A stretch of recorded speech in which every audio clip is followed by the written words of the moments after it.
സ്ഥലമാണ്.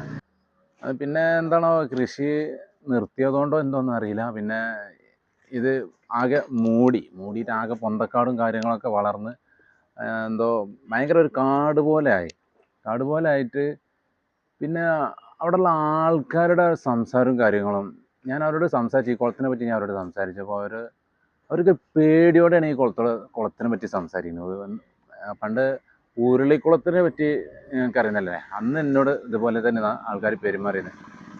അപ്പോൾ ഇവർ സംസാരം കേട്ടപ്പോൾ എനിക്ക് ആ കുളം ഓർമ്മ വന്നു, ഉരുളിക്കുളം ഓർമ്മ വന്നു.